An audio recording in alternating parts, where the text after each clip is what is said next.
People think writing was invented to tell stories, to record kings, to preserve religion. The version you learned in school is wrong.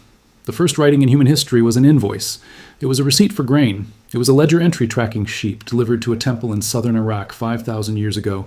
The story of civilization does not begin with a poem or a prayer. It begins with a debt. What you're about to learn is not a story about religion. It is a story about structural power. The temples of ancient Mesopotamia were not spiritual retreats. They were the engineered machinery of the world's first managed economy. They controlled the bottlenecks of grain, silver, wool, and labor.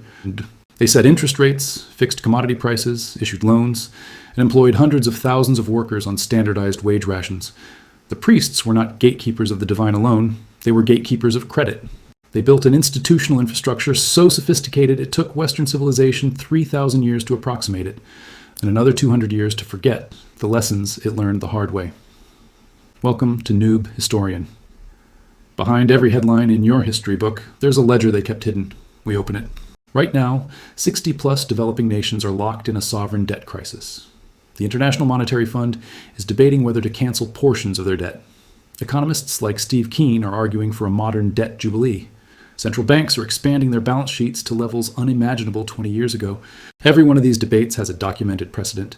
Babylonian kings solved this problem. They wrote the solution into law. They enforced it through royal edicts. And then Western legal tradition quietly removed the mechanism, and the world forgot it existed. This video is about what was lost, how it worked, and what it costs you today. In 1929, a team of archaeologists working in southern Iraq pulled a small clay tablet from the ruins of the ancient city of Uruk. The tablet was approximately the size of a human palm. Its surface was covered in pressed wedge-shaped marks, arranged in columns. The team dated it to roughly 3200 BCE, making it among the oldest written documents ever found. Every scholar in the room expected something monumental, a royal proclamation, a hymn to the gods. The first poem. It was a list of beer rations. Specifically, it recorded the allocation of barley beer to workers at the Inanna temple precinct, the sacred complex dedicated to the goddess Inanna in Uruk. Each worker received a measured quantity. Each quantity was tracked against a labor output. The document was, in the strictest sense, a payroll record. The world's first writing was human resources administration. This was not an accident. Denise Schmant-Besserat, whose 40 years of archival research produced the landmark 1992 study. Before writing published by the University of Texas Press, traced the origin of cuneiform script directly to an earlier system of clay tokens used in Mesopotamian temples from around 8000 BCE onward. These tokens represented specific quantities of specific commodities: a cone for a unit of grain, a sphere for a measure of oil, a cylinder for an animal. Temple administrators pressed these tokens into clay envelopes to seal transactions. When the envelopes became inconvenient, they began pressing the token shapes directly onto flat clay surfaces. Writing emerged from the need to track what the temple owned, what it owed, and what it was owed. The Inanna precinct at Uruk was not a simple shrine. Archaeological evidence reconstructed by the Oriental Institute at the University of Chicago shows it as a complex of at least 12 major structures covering several city blocks, including granaries, workshops, storage facilities, and administrative offices. The temple controlled the city's primary grain reserves. It employed weavers, potters, metalworkers, brewers, and agricultural laborers in numbers not seen again in organized institutions until the great manufacturing cities of the industrial age. Every worker received a standardized ration. The unit was the sila, approximately 1 liter of barley or its equivalent in bread and beer. Records show differentiated ration scales based on job category, seniority, and sex. Male laborers received more than female laborers. Skilled workers received more than unskilled workers. Children received partial rations based on age. This is not informal distribution. This is a documented wage structure with internal hierarchy, enforced through administrative record-keeping, predating the first Greek currency by more than 2,000 years. The Cuneiform Digital Library Initiative, a joint project of UCLA and the Max Planck Institute, has digitized over 330,000 cuneiform tablets from collections at the British Museum, the Louvre, the Oriental Institute, and Yale's Babylonian collection. The overwhelming majority of these documents are economic records, contracts, receipts, loan agreements, wage lists, inventory counts. The archaeological record of ancient Mesopotamia is, above everything else, an archive of transactions. This tells you something fundamental about how the civilization understood itself. The temple was not separate from the economy. The temple was the economy. The god did not merely receive offerings. The god was the registered owner of productive land, livestock herds, and labor pools, administered on the god's behalf by a hierarchical priesthood, functioning as the ancient world's first professional managerial class. At Lagash, one of the great Sumerian city-states, the temples of the goddess Baba owned roughly 1/6 of all arable land in the city-state's territory during the Ur III period, 2112 to 2004 BCE. Records from these estates, studied extensively by Piotr Steinkeller of Harvard University, and published in the Journal of the Economic and Social History of the Orient, show grain yields tracked across multiple growing seasons, labor inputs recorded by day and by worker, and silver-denominated profit calculations surviving to this day in readable form. The priests did not pray for abundance. They engineered it. They maintained seed grain reserves across bad harvests. They coordinated irrigation labor across competing villages. They standardized weights and measures, so a unit of silver in Ur carried the same value as a unit of silver in Nippur. They built the institutional infrastructure, making large-scale agricultural surplus possible, and then administered the flow of surplus with a precision their successors in medieval Europe would not match for 3,000 years, before there were banks, before there were coins, before there was money in any form you would recognize today. There were temples. And the temples were already doing everything your bank does now. Here is a transaction from the city of Nippur, in what is now central Iraq, dated to approximately 2050 BCE. A farmer needed seed grain to plant his field before the spring growing season. He did not have enough in his own storage to cover the planting. He went to the temple of Enlil, the chief deity of the Sumerian pantheon, and he borrowed 60 silas of barley. The temple scribe pressed the terms into wet clay, 60 silas of barley to be repaid at harvest time, with an additional 20 silas as interest. The interest rate was 33.3% on grain loans. The farmer pressed his personal seal into the clay. The transaction was complete. This is not a reconstruction.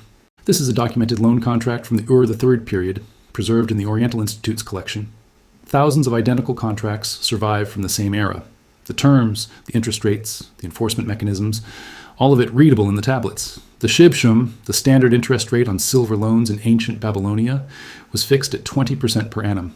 The rate on grain loans was 33%. These were not arbitrary numbers. The laws of Eshnunna, a legal code predating Hammurabi by roughly 2 centuries, set these rates explicitly. The Code of Hammurabi, inscribed on a basalt stele now housed in the Louvre and dated to approximately 1754 BCE, reinforced them. Exceeding the legal rate was a prosecutable offense. Court records from Nippur and Ur show actual cases in which creditors were brought before magistrates for charging above the ceiling. The credit system emerging from the temple economy had several structural features modern economists would find familiar. The first was collateralization. Loans from the temple were secured against future harvests, livestock, or in cases of default, the labor of the borrower or the borrower's family members. This was debt slavery, and it was legal, regulated, and common. A debtor who failed to repay entered a period of bound labor service to the creditor. The duration was fixed. The conditions were regulated. It was coercive, but it was structured coercion with defined limits. The second was interest compounding. Silver loans at 20% per annum, left unpaid, doubled in less than 4 years. Grain loans at 33%, doubled in less than 3. For a smallholder farmer whose yield fluctuated with rainfall. And flood, a single bad season created a debt load no subsequent good season was large enough to clear. This was not a flaw in the system. It was a known feature, documented in temple records, and it produced a predictable outcome. Over time, debt flows concentrated land into the hands of creditors. The third feature was the private merchant network. The Tamkarim were professional commercial agents operating alongside the temple credit system. They borrowed silver from temples at the institutional rate and relent it to private borrowers at a markup. They financed long-distance trade expeditions to Dilmun in modern Bahrain, to Magan in modern Oman and the UAE, and to Maluha, the Indus Valley civilization in modern Pakistan and India. They carried tin and textiles out of Mesopotamia and returned with copper, carnelian, and luxury goods. The Tamkarim operated as the private banking sector within a state-anchored financial system. A structure directly recognizable from modern economies where central banks set base rates and private banks price credit above them. The fourth feature, and the one making the Mesopotamian system extraordinary by any standard of economic history, was institutional price fixing. The Code of Hammurabi did not only regulate interest rates, it set maximum prices for ferryboat transport, for hired oxen, for the wages of agricultural laborers, for the fees of physicians and builders. It was a price control regime covering the entire productive economy, enforced through royal authority and administered through temple records. Economists debate whether such controls work in modern settings. In Mesopotamia, they survived for over 1,000 years, across multiple political regimes and imperial transitions. They were not perfect, but they were durable. The Nana Temple complex at Ur, subject to the famous Driam archive, operated as a central clearinghouse for the entire southern Mesopotamian economy during the Ur III period. Animals from every province of the empire flowed into Drehem for slaughter, distribution, and sacrifice. The archive records daily intake and outflow for a period of decades. Scholars at the Oriental Institute used these records to reconstruct the caloric economics of an entire empire, calculating how many workers the system supported, what the surplus extraction rate was, and how those surpluses were redistributed. The Drehem archive is, in the language of modern finance, an auditable central bank balance sheet. It records every asset, every liability, every transaction in real time. The temple did not accumulate wealth for its own sake. This is the feature of the system surprising most modern observers, conditioned to think of institutional accumulation as inherently extractive. The Mesopotamian temple operated on a redistributive logic. Grain flowed in from agricultural estates. A portion was retained as a reserve buffer against drought and flood. The rest flowed back out as wages, as seed loans, as materials for temple workshops, and as religious offerings functioning in practice as large public feasts, feeding the surrounding population. The system was designed to prevent the concentration of private wealth by cycling surplus through an institutional intermediary. It worked. For centuries it worked. And then compound interest started winning. The crisis followed a pattern. It repeated across the entire documented history of ancient Mesopotamia. It was not caused by drought or invasion or natural disaster, though all of those things happened.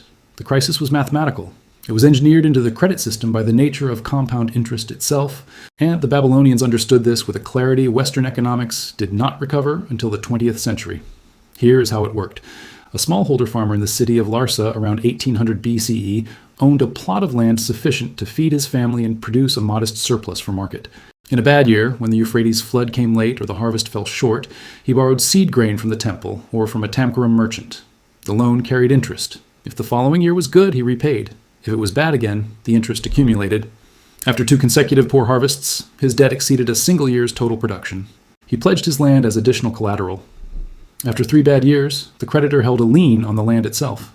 This was not a rare misfortune. It was a structural outcome. Steinkeller's analysis of Ur III land records shows a consistent pattern of land concentration over decades. Smallholder plots, appearing in early records, disappearing from individual ownership in later records, reappearing as components of large estates held by temple administrators or wealthy merchants. The land did not disappear. It transferred, and it transferred upward, from borrowers to creditors, through the mechanical action of compound interest applied to agricultural income streams, subject to weather variance. The social consequence was predictable. Dispossessed farmers became dependent laborers on their former land, working for ration wages set by the new landlord. Their sons grew up without land rights. Their daughters were pledged as debt servants.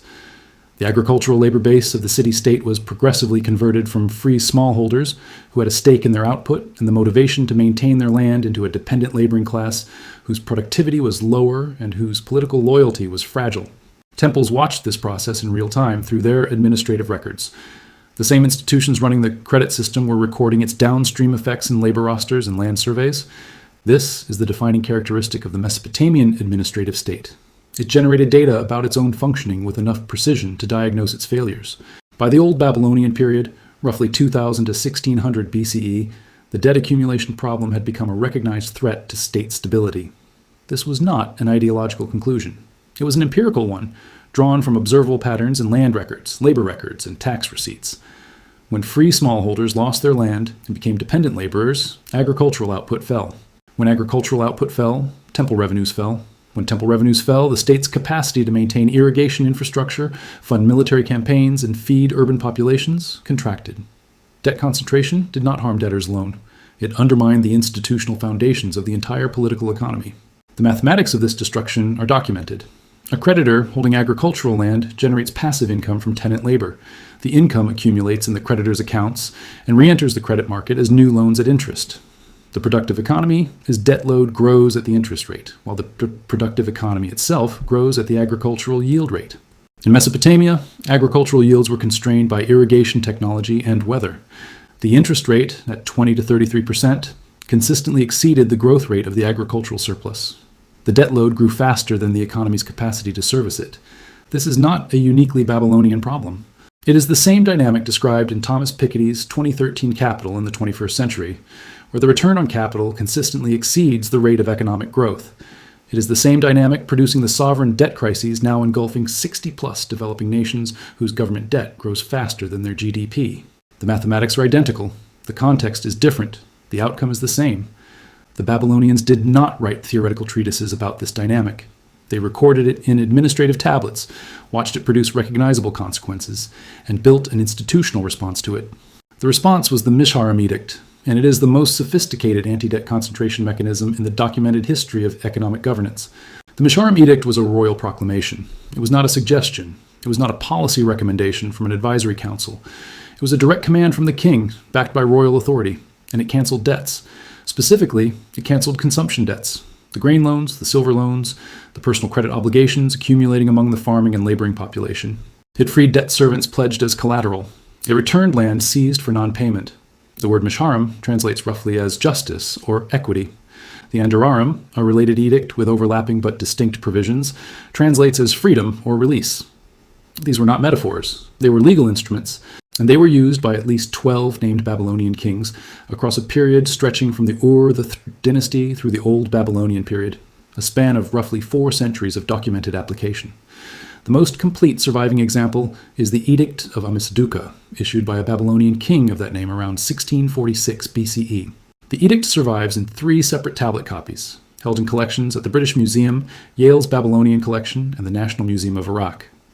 F.R. Krauss published the definitive scholarly edition in 1958. Michael Hudson's subsequent analysis, published in Debt and Economic Renewal in the Ancient Near East in 2002, reconstructs the edict's economic logic in full detail. The Edict of Amisaduqa is a precise document. It does not cancel all debt. It distinguishes explicitly between consumption debt, loans taken by ordinary people to cover living expenses and agricultural inputs, and commercial debt, loans taken by merchants to finance trade. Commercial debt was not canceled. The distinction was not arbitrary. Commercial debt in the Babylonian credit system was productive debt. It financed activity generating new wealth and was repayable from trading profits. Consumption debt was non-productive debt. It financed survival and was repayable only from income streams with no growth potential. The edict canceled the kind of debt trapping people. It preserved the kind of debt circulating capital. Specific clauses of the Edict of Amisaduqa show the precision of its drafting. Clause 3 cancels arrears on grain and silver loans owed by citizens to the palace and its agents. Clause 4 cancels the same arrears owed to private creditors with explicit instruction. Creditors attempting to collect canceled debts after the edict's proclamation face execution. Clause 7 addresses tavern keepers who advanced credit to customers. Those debts are canceled. Clause 11 establishes an important boundary. Debt servants freed by the edict who return voluntarily to their former creditors have made a free choice and are not to be reclaimed by the state. The edict anticipated enforcement problems and addressed them directly. This was not charity. The kings issuing misharum edicts were not benevolent reformers acting from a humanitarian impulse. They were political actors managing a structural economic threat. The evidence for this interpretation is in the timing. Hudson's analysis of the available records shows misharum edicts were typically issued at the beginning of a new king's reign, at the start of a new agricultural cycle, or in the aftermath of military conflict or famine. They were stabilization tools. They reset the debt clock, restored smallholder land rights, and reconstituted the free agricultural labor base on which the state's revenue and military capacity depended. The analogy to modern central banking is precise. When the United States Federal Reserve expanded its balance sheet by $4 trillion following the 2008 financial crisis, it executed a debt stabilization intervention. It transferred impaired debt off private balance sheets and onto the public ledger, preventing a cascade of institutional defaults. The mechanism was different. The institutional form was different. But the structural logic was identical to an andurarum edict. The state absorbs the cost of a debt crisis to preserve the productive capacity of the underlying economy. The difference is the distribution of relief. The Federal Reserve's interventions in 2008 and 2009 primarily benefited institutional creditors. Banks were made whole. Homeowners whose mortgages were underwater received minimal relief. The Babylonian misharum edict canceled debtor obligations. It protected the smallholder, not the lender. The IMF working paper published in 2012, Staff Discussion Note SDN 1206, examined this distinction directly. Its authors found debt relief directed at debtor populations produces faster economic recovery and more durable growth than relief directed at creditor institutions. The Babylonian kings figured this out 4,000 years ago. The IMF needed a financial crisis and 3 years of research to arrive at the same conclusion. While the debt machinery operated inside the city walls, the temple economy extended outward across thousands of miles of trade routes, connecting Mesopotamia to every major civilization of the ancient world. The temple was not only a domestic financial institution, it was the operational center of the ancient Near East's first multinational commercial network. The wool trade anchored this network. The Ur III temple estates maintained sheep herds numbering in the tens of thousands. Steinkeller's reconstruction of Lagash temple records shows annual wool clip outputs measured in the tens of thousands of kilograms, processed by temple-employed weavers into standardized textile products. The Dreham archive records specific wool grades being channeled to specific workshop types, with output quotas tracked per worker per month. This is supply chain management. It is documented. It predates the first European textile guild by 3,000 years. The finished textiles moved south by boat down the Euphrates to the Persian Gulf, where they were loaded onto reed boats and carried to Dilmun, the island trading post at modern Bahrain. Dilmun functioned as the entrepot of the Gulf, the transshipment hub where Mesopotamian goods met goods from Magan in modern Oman and the UAE, and Meluha, the Indus Valley civilization in modern Pakistan and India. From Magan, copper ore arrived in Ur by the ton. From Meluha, carnelian beads, ivory, and exotic wood crossed the sea. The Ur III records document specific trade expeditions, the names of the Tomkram agents leading them, the silver capital advanced to finance them, and the goods returned. This was not barter. The trade was denominated in silver by weight from at least the Ur III period. The shekel of silver, 60 of which made a mina and 60 minas made a talent, was the unit of account for international transactions across the ancient Near East. The temples maintained standardized weight sets, verified against official reference standards kept in the temple precincts, to ensure a shekel in Ur equal to shekel in Nippur equal to shekel at the Dilmun trading post. This was monetary infrastructure. The temple was the guarantor of the currency's integrity, not by issuing coins. Coins came later with the Lydians around 600 BCE, but by maintaining the standard against which all transactions were measured. The trade network had political infrastructure to match its commercial infrastructure. Treaties between city-states and kingdoms across the ancient Near East established trading rights, set tariff arrangements, and created dispute resolution mechanisms for commercial conflicts. The Mari archive, a collection of over 20,000 cuneiform tablets from the royal palace of the city of Mari on the upper Euphrates, dated to around 1800 BCE, contains diplomatic correspondence between rulers, saturated with commercial content, negotiations over trade route access, complaints about merchants being robbed or overcharged, requests for the enforcement of debt judgments against foreign debtors. International commerce required international law. The ancient Near East built it. The long-distance trade extended beyond the Gulf. The old Assyrian trading colonies in Anatolia, modern Turkey, documented through the Kenesh archive discovered at the site of Kültepe in central Turkey, show Assyrian merchants operating permanent trading posts in foreign cities from roughly 1950 to 1750 BCE. These merchants carried tin from the Iranian plateau and textiles from the Assyrian heartland to Anatolian cities and returned with silver and gold. The Kenesh tablets document the internal accounting of these trading houses. Partnerships formed on the basis of investment contracts, profit-sharing agreements, credit extended between partners, and dispute resolution through a long-distance legal system relying on written contracts enforceable at home courts. The trading house partnerships documented at Kenesh are structurally identical to the merchant partnerships financing the Dutch and English East India Companies 3,000 years later. The institutional form, a group of investors pooling capital for a defined trading expedition with pre-agreed profit-sharing terms, is not a European invention. It is documented in cuneiform 600 years before the fall of Troy. The geographic reach of the Mesopotamian commercial network challenges every assumption about ancient economic limitation. These were not local subsistence economies. They were integrated commodity markets spanning 4,000 kilometers from the mines of Afghanistan, source of the lapis lazuli found in Sumerian royal graves, to the copper deposits of Cyprus, from the cedar forests of Lebanon to the carnelian beds of Gujarat. The prices of these commodities fluctuated in response to supply and demand across this entire network. Temple administrators tracked the fluctuations in their accounting records and adjusted their trading strategies accordingly. The god owned the wool. The god's servants sold it. The god's profits funded the credit system holding the city together. The trade empire was not separate from the temple. The trade empire was the extension of the temple's economic logic into international space. It was extraction, redistribution, and reinvestment built into the architecture of religion itself. The system did not collapse because it failed. It was replaced because other systems won. The transition from the Bronze Age temple economy to the Iron Age private credit economy was not a smooth evolution. It was a rupture. The Sea People's invasions of approximately 1200 BCE destroyed the palace economies of the eastern Mediterranean, the Mycenaean Greeks, the Hittite Empire, the coastal cities of the Levant. Trade networks collapsed. The temple administrative systems sustaining Bronze Age commerce for 2,000 years were severed from their institutional context.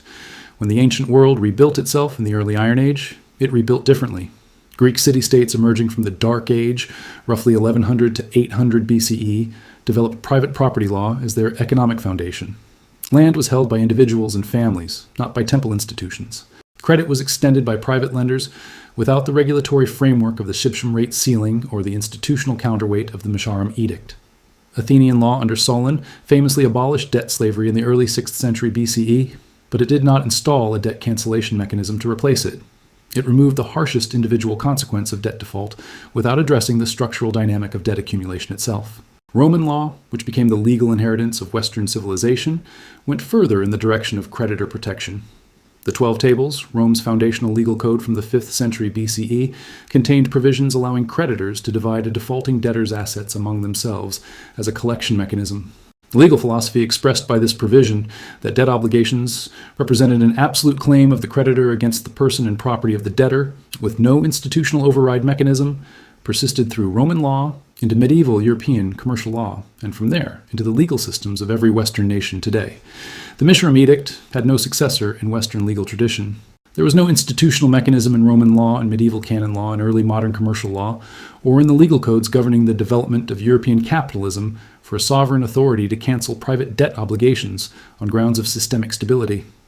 The bankruptcy systems eventually developing in the 19th century addressed individual debtor insolvency through an asset liquidation process designed to maximize creditor recovery. They did not address the systemic accumulation of debt as a macroeconomic stability threat. Michael Hudson's career has been largely devoted to documenting this rupture and its consequences. His argument, supported by the primary archival evidence from the ancient Near East, is that Western economic thought inherited the creditor-protective legal philosophy of Greece and Rome, while discarding the debt cancellation mechanisms the earlier Babylonian civilization used to maintain systemic stability. The result, Hudson argues in his 2018 book, And Forgive Them Their Debts, published by Icelet, is a debt dynamic with no institutional corrective mechanism, running to systemic crisis on a cyclical basis. Look at the data. The global debt to GDP ratio across all sectors, government, corporate, and household, reached 349% in 2021, according to the Institute of International Finance, 3.5 times the total annual productive output of the entire world economy absorbed in debt obligations. 60% of low-income countries were in debt distress or at high risk of debt distress as of 2023, according to the IMF's own debt sustainability assessments. The mechanism producing these outcomes is the same mechanism the Babylonians documented 4,000 years ago: compound interest applied to income streams unable to grow as fast as the debt accumulates. The debt crisis is not new. It is not modern. It is not a product of financialization or globalization or deregulation, though all of those things have accelerated it. It is the oldest recurring crisis in the history of organized human economies, and the oldest documented solution is also on record. The IMF staff discussion note published in February 2012, catalogued as SDN 1206, addressed exactly this question. Its authors examined historical episodes of debt relief and found consistent evidence. Relief directed at debtor populations produces faster output recovery than relief directed at creditor institutions. The paper stopped short of recommending a modern debt jubilee, but its analysis validated the economic logic Amasaduka's scribes pressed into clay 4,000 years ago. Steve Keen, the Australian economist and author of Debunking Economics, has spent 2 decades arguing for a modern debt jubilee mechanism. His proposal, which he calls a modern debt jubilee, would have central banks create new money and distribute it directly to citizens, with the legal requirement of using it first to pay down existing debt. The effect would be a reduction in private debt levels without transferring the benefit to financial institutions. The conceptual architecture of this proposal is identical to the Andararam Edict. The mechanism is modern. The logic is Babylonian. You are living in the downstream consequences of a decision made 3,000 years ago. When Iron Age Greek and Roman legal traditions built a commercial law system without debt cancellation mechanisms, they set a trajectory. Every financial crisis since, the South Sea Bubble, the Panic of 1873, the Great Depression, the 2008 collapse, the current sovereign debt emergency, follows a version of the same pattern the Babylonian administrators watched developing in their land records. Debt concentrates. The productive base erodes. The system requires intervention. Without an institutional mechanism for intervention, the intervention arrives late, badly targeted, and insufficient. The clay tablets have been sitting in museums for over a century. The translations have been available for decades. The economic analysis is in peer-reviewed journals and Harvard Archive studies and IMF working papers. The solution to the debt crisis was not lost to history. It was removed from the legal tradition by a philosophical choice, and it has not been put back. The most expensive institutional amnesia in the history of human civilization is not about a lost technology or a forgotten technique. It is about a legal principle. The principle is this: when debt grows faster than the economy producing it. The state has both the right and the documented obligation to intervene on the side of debtors, not creditors, to preserve the productive base on which all economic life depends. Babylon knew this. Babylon enforced it for 4 centuries with documented, auditable results. And the version of economic history you were taught in school skipped it entirely. The tablets were never secret. They were written in a language economists were never taught to read. Welcome back to Noob Historian. If this video changed how you see the world's oldest economic problem, the next one will show you exactly how Greece and Rome made the choice, locking the debt cycle in place forever. It is already waiting for you.